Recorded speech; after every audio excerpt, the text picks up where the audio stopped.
Literature, just like every form of entertainment, of fiction, of media, goes through trends and tropes. Things that annoy us, things that excite us, things that some of us can't get enough of, but the rest of us are really, really sick of. And so I want to talk about some that are just exhausting and terrible, and most people wish that they would go away. To do this, I enlisted the help of my patrons. I reached out to all of them and I asked, what tropes and trends do you hate? And why? And I got some really great results, many of which were the same complaints, because they're things that clearly annoy a lot of us, and rightly so. Before we start, I do just want to clarify that trends and tropes are different, at least in my eyes. A trope is something that you see within a story, within a piece of fiction. There are a lot of tropes out there that, as I said, come into fashion and go again, and maybe come back again. And we're going to talk about quite a few of them. They're often plot elements and contrivances that are truer to some genres than to others. Literary fiction often avoids tropes altogether, while things like romance and fantasy almost rely on them, need them to live.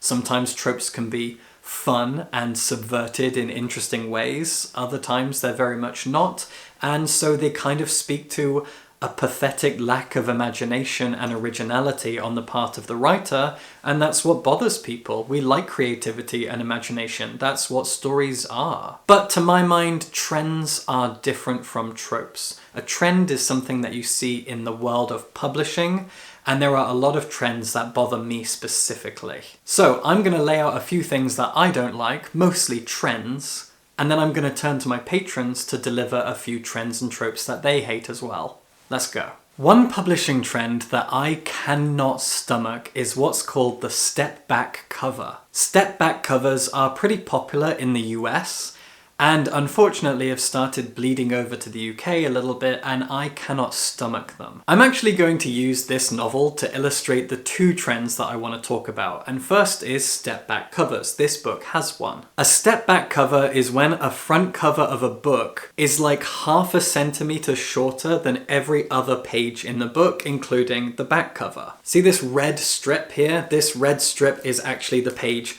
underneath. It's annoying to hold, it's ugly to look at, I don't like it, and it's only used to put random magazine quotes which could go on the cover or on the back, as they always do, or they might say something like New York Times bestseller, blah blah blah. I can't stand this. It's ugly, it's stupid, it looks bad, and it costs more to produce. Why do we do it? The other trend that I hate can also be represented by this novel. In the UK at least, paperbacks all cost around the same amount of money, £9 or £10. That £1 difference often seems to coincide with the length of the novel. If it takes more paper to make it, they charge an extra £1. That seems to be how it works. And fine, great, £9 or £10 for a novel, done, that's it, we're finished. Hardcovers are different. When a hardcover first comes out, it could be anywhere between £12 and £25, and it seems to just depend on the size of the publisher and the name of the author, how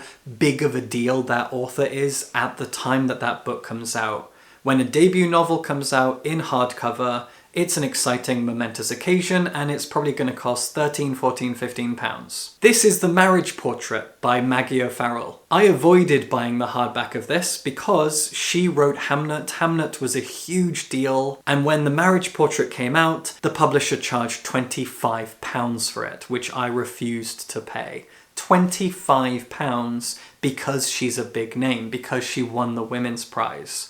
It's not a reason. It's not a reason at all. So I waited to get the paperback, and then when I walked into the bookshop, I saw that it had a step-back cover. I can't win. So the trend of charging more just because an author is more famous is ridiculous. I remember 2 or 3 years ago, Waterstones awarded their Book of the Year to a collection of Beatles lyrics, which cost something like £75. It was disgusting, disgraceful behaviour. What are we doing, publishing? What are we doing? Those are 2 little rants from me. Now I'm going to turn it over to my patrons to talk about a few trends and tropes that they hate. By far the most popular trope in fiction that my patrons had to complain about, and rightly so, is miscommunication. A few people just shouted out the phrase the miscommunication trope, and yeah, that'll do it. Miscommunication is exhaustingly dumb in fiction. Arguably, it speaks to kind of lazy writing, a way of twisting a plot, twisting a character to make things temporarily more interesting, but ultimately it all feels like it was kind of wasted time. Mary O'Donnell said, "I hate a miscommunication trope that doesn't make sense." Adam Cook supported this by saying, "Do people not talk about things? I miscommunicate with people all the time and immediately it gets spoken about and resolved." Carol Guerin said, "Any plot that relies solely on miscommunication, especially in true romance." We've all read books or watched films and TV shows that have miscommunication in them, and it so often doesn't make any sense. Like Adam said, people communicate better than this in real life. Why do we have to suffer through people getting the wrong end of the stick and neither they nor the other character or anyone around them actually explaining what's really going on? I've read so many books and I've watched so many films where people miscommunicate with each other, and I'm chewing on my fingers just wishing that they would explain what they really mean or clarify or say, "Sorry, that's not what I meant." And it just so often doesn't happen. It can be played to comedic effect, where people misunderstand things and they go off and do something stupid and that's not what the other person wanted them to do. Or quite often it's used in romance to make sure that the entire romance falls apart, a couple argues and falls out, or two people who are close to getting together end up not getting together because one misunderstood what the other meant. It's all so exhausting, it doesn't need to happen, there is no excuse for it. And I and many others are incredibly sick of the idea of miscommunication because, as I said, people do communicate better than this. We are much better at communicating than anyone ever in fiction, it seems like. And romance has a lot to answer for. In fact, romance has a lot to answer for, full stop, because a lot of these are about romance. For example, enemies to lovers. The most famous example, and according to a lot of people, the only example when it's ever actually worked, is Pride and Prejudice. Pride and Prejudice is a great example because the enemies to lovers thing is baked into the story. One of them is too proud and the other has too much prejudice, and they work it out. But Austen novels are full of unlikable people, you don't have to like these characters, and so depending on what you want out of your romance, out of your friendships, enemies to lovers fundamentally might not work for you. Because if you don't like the trope, you're not going to like the people who are involved in it no matter what the story is. It's a thing that gets shoehorned in way too much. I'm thinking about Reylo in Star Wars. It feeds into the "I can fix him" mentality. You've got a bad boy that you think you can make better, you can reform him and then get to fall in love and have sex with him. It's not healthy, babe. You don't need that guy, you need therapy. And so does he, but that's his problem. Cassandra Fugel said, "I really dislike books described as enemies to lovers when really the enemy is a straight up bully. It's just gross." Yeah, absolutely. To take Reylo again from Star Wars, Kylo Ren is a literal fascist. He is the leader of an enormous military movement that has taken over the galaxy and killed countless people. No. Like, I know it's Adam Driver, but no. Christina Nedelcu said, "I hate the enemies to lovers trope, it just doesn't make sense," and there's definitely an argument for that. Depending on the situation of those two people, their backgrounds, their relationships to each other from the offset, it's very possible that it makes no sense that they would fall in love no matter what. And not everything has to be realistic. Obviously, we read a lot of sci-fi, we read a lot of fantasy, but there's realism when it comes to the world itself, and there's realism when it comes to character relationships, and we do need character relationships to feel believable to a point, otherwise we can't relate to them, otherwise they are not human to us. Abigail Mitchell actually combined these two tropes and said, "I really don't like enemies to lovers, especially when they are enemies due to miscommunication. I can't imagine eventually dating someone that I despise. It's not healthy."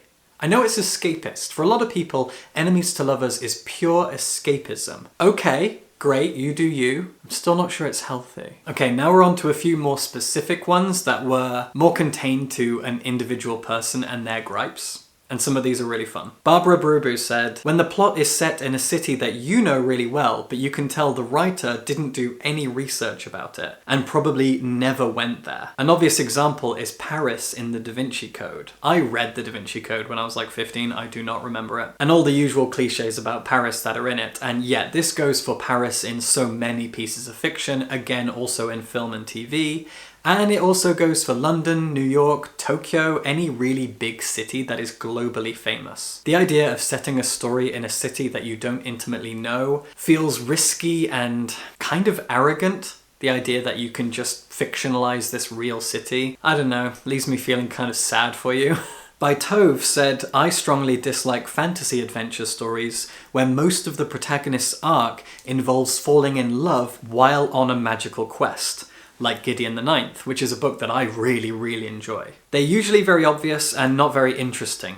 Even if I like the characters and their banter, I think romance works better when it's almost a distraction. My favourite kinds of stories about sex and romance involve characters moving through the world when they're pulled together unexpectedly or with poor timing. For example, a woman investigating a murder realises her attraction in 2 to 3 scenes before going to bed with them too soon for their own comfort. Or the narrator inserts interactions between herself and her neighbour without spelling out what she's feeling for him and we have to guess.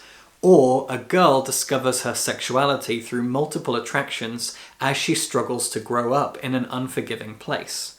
These stories work well because the relationships can move at a different rhythm to the plot, so they can focus on creating unique, personal descriptions of how characters feel and interact. Tying that rhythm to the beat of the fantasy quest just feels boring and unconvincing. That is such a great argument. I really like that. It's a really good point.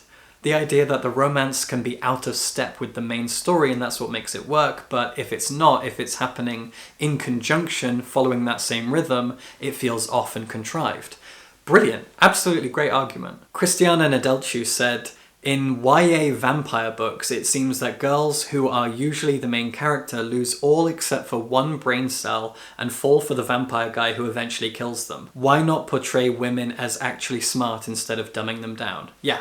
For sure. I mean, I haven't read a lot of YA vampire stories, if any. I've read vampire stories, I don't know if any of them are YA. But anyway, dumbing women down in stories, and this sometimes happens in stories written by women, unfortunately, like Twilight, is really desperately disappointing. Just feminism failing. Natasha Morozova had a few, and I like them. One is romanticizing relationships with an age gap, especially 10 plus years, and or unhealthy power dynamics like a professor and a student. For sure. Yeah, great example. I recently read and talked about Wolfsong by TJ Klune, where that age gap is very pronounced, and I struggled through the book in spite of it. I saw the book's merits in spite of it, but the age gap kept playing at the back of my mind. I mentioned it in the video because people have to decide whether or not they're okay with that age gap, and if you're not, yeah, that's valid. Natasha also said, she was so small and fragile, and he was so huge and masculine. Yeah, don't do that. Disfigurement or disability as a mark of a bad guy. The James Bond thing. Oh my